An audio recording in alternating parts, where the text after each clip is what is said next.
בתוך כך קובע היום בג"ץ כי על המדינה לנמק תוך שבוע מדוע לא מספק פיקוד העורף ערכות מגן לכלל האוכלוסייה.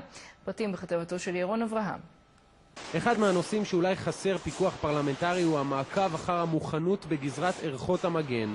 חבר הכנסת נחמן שי והחזית להגנת הציבור עתרו היום לבג"ץ בדרישה להורות לממשלה לייצר באופן מיידי מסכות אב"ח ולחלקן ל-40% מהציבור שלא קיבל ערכת מגן עד עתה. צריך לצייד כל אזרח בערכת מגן. אם יש לך חלות כספית, הממשלה תמצא את המשאבים הכספיים ותעשה את זה.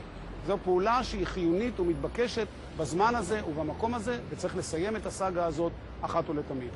מדינת ישראל מצויה בפני איומים קיומיים קבועים, נכתב בעתירה. אחד מהם הוא איום מפני תקיפה בנשק קימי.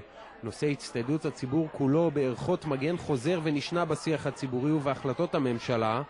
כיום מוסיפים שם, לאור רגישותו של המצב הביטחוני, שוב מתבררת אוזלת ידה של הרשות המבצעת בטיפול בנושא, היעדר יד מכוונת, אפליה בוטה ביחס לחלקים נרחבים באוכלוסייה, וחוסר סבירות קיצוני בהתנהלות. כל הניסיונות במהלך הדרך לקבל מהמדינה תשובה, קילו את עצמם. האמת שבסיטואציה שנוצרה, כציבור אנחנו באמת מסתכלים על בג"ץ זה כנראה המפלט האחרון.